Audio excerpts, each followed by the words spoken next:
Monsoon वर्ष का सबसे प्रतीक्षित समय होता है जो कि गर्मी की चिलचिलाती धूप से राहत लाता है। लेकिन जैसा कि कहते हैं, अच्छी और बुरी चीजें हमेशा साथ साथ आती है। इसीलिए अधिकांश समय मानसून बीमारियों और समस्याओं को भी अपने साथ लाता है। बरसात के बाद मच्छर काफी बढ़ जाते हैं। वो मच्छरों से संबंधित विभिन्न संक्रमण जैसे मलेरिया, डेंगू, वायरल जैसी बीमारियां बहुत तेजी से फैल जाती है। इसके अलावा असहनीय नमी के परिणाम स्वरूप कई त्वचा रोग और बैक्टीरियल फंगल संक्रमण हो सकते हैं।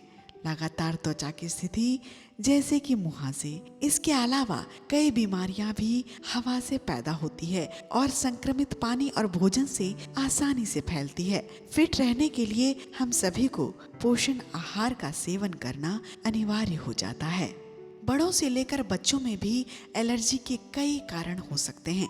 कभी कभी बच्चों में कुछ और कारणों से भी एलर्जी हो सकती है जिसे समझ पाना मुश्किल होता है। जैसे कि बड़ों से लेकर बच्चों में भी एलर्जी के कई कारण हो सकते हैं।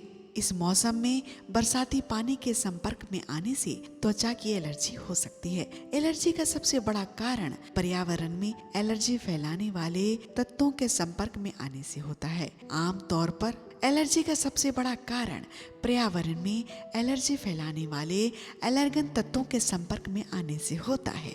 आमतौर पर जुकाम, खांसी, नाक से पानी बहना, आंखें लाल हो जाना और टॉन्सिल जैसी बीमारियां शुरू हो जाती है। बरसात के मौसम में बच्चों को एलर्जी होना आम बात है। इसमें नाक बंद होना, गले में खराश और कभी कभी बुखार जैसे लक्षण भी देखने को मिलते हैं। कभी कभी बच्चों में कुछ और कारणों से भी एलर्जी हो सकती है जिसे समझ पाना मुश्किल होता है। जैसे कि बच्चों का पालतू जानवरों के साथ धूल मिट्टी में खेलना, फूलों या पौधों को सूंघना, खाने पीने में लापरवाही करना। हमारा शरीर बहुत ही संवेदनशील होता है। इसमें कई सारे संवेदनशील अंग होते हैं जिसमें नाक, कान, आँख प्रमुख अंग हैं जिसमें एलर्जी बहुत ही आसानी से हो जाती है। एलर्जी कई प्रकार की होती है और यह कई कारणों से हमारे शरीर में होती है। इसका मुख्य कारण आजकल का प्रदूषित हवा है। एलर्जी से चर्म रोग जैसी बीमारी भी होती है जिससे त्वचा लाल हो जाती है, त्वचा पर फुंसियाँ निकल आती हैं। यदि आपको भी त्वचा में खुजली या सांस लेने में तकलीफ होती है या फिर आपको बार बार छींक आती है तो यह भी एलर्जी का ही लक्षण है। पेट दर्द, उल्टी, दस्त, दाद, खाद, खुजली, नाक बंद होना, स्किन पर दाने बन जाना आदि कई लक्षण हैं जो एलर्जी को दर्शाते हैं। तो आइए जानते हैं कि हमें मानसून के दौरान क्या करना चाहिए और क्या नहीं करना चाहिए ताकि हम और हमारे बच्चे सुरक्षित रहें। सबसे पहला है भरपूर पानी लें। मानसून में सबसे पहला और महत्वपूर्ण कदम यह है कि आप अपने शरीर को हाइड्रेट रखें।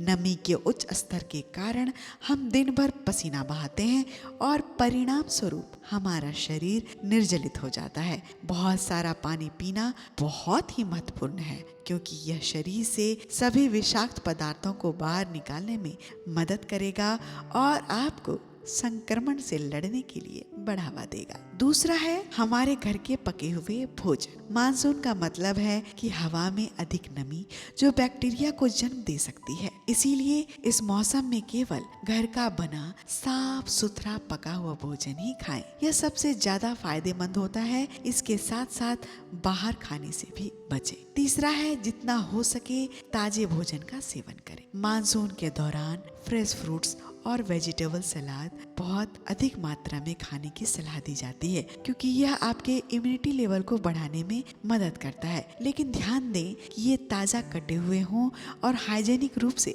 परोसे जाएं। उन फलों से बचें जो पहले से कटे और छीले हुए हों और खुले में रखे हों क्योंकि इसमें कई बैक्टीरिया होते हैं। चौथा है स्ट्रीट फूड को ना कहें। मानसून के दौरान स्ट्रीट फूड से बचने की कोशिश करें क्योंकि वे बैक्टीरिया के विकास को बढ़ावा देते हैं। अधिकांश स्ट्रीट फूड विक्रेता अपने भोजन को बाहर रखते हैं जिससे यह बैक्टीरिया के संपर्क में आता है।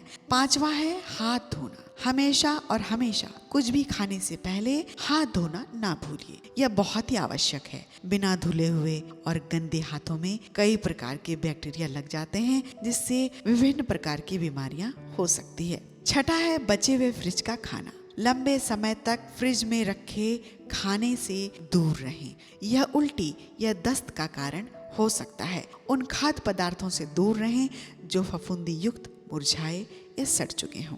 7वां है, अब हम आपको बताते हैं कि एलर्जी और बैक्टीरियल इन्फेक्शन से बचने के कुछ घरेलू इलाज।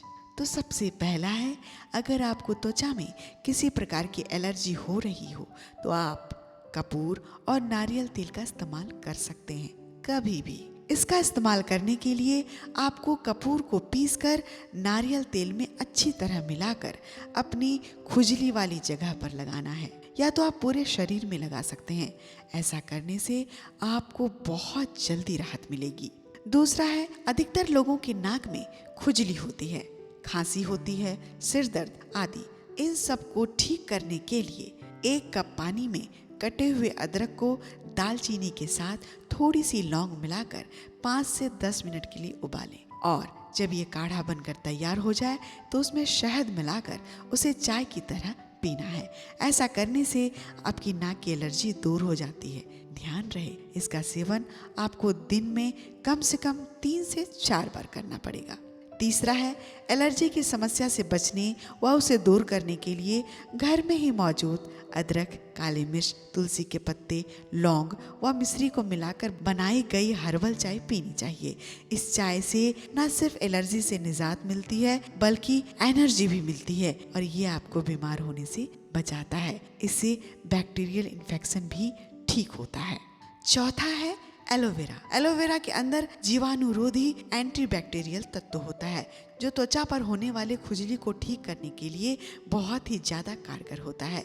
एलोवेरा के जेल को अपनी स्किन पर लगाने पर त्वचा की एलर्जी खत्म हो जाती है। इसका इस्तेमाल आप कम से कम दिन में 2 से 3 बार कर सकते हैं। 5वां है नीम। नीम के कई सारे आयुर्वेदिक गुणों के कारण इसे आयुर्वेदिक औषधि की श्रेणी में रखा गया है, और इसके भीतर बैक्टीरिया को खत्म करने की शक्ति होती है। यदि आप उसके पत्तों को पीसकर खुजली वाली त्वचा पर लगाते हैं तो आपकी त्वचा की खुजली दूर हो जाती है। नीम के पत्तों को पानी में उबालकर उस पानी से बच्चों को नहला भी सकते हैं। और अगर आपको ज्यादा खुजली है या ज्यादा घाव हो गया है तो आप नीम के पत्तों के साथ साथ हल्दी भी पीसकर लगा सकते हैं, इससे ज्यादा फायदा करेगा। तो फ्रेंड्स, अगर आपको ये वीडियो पसंद आया हो तो हमारे चैनल को सब्सक्राइब करें और हमारे वीडियो को शेयर जरूर करें। Thank you friends.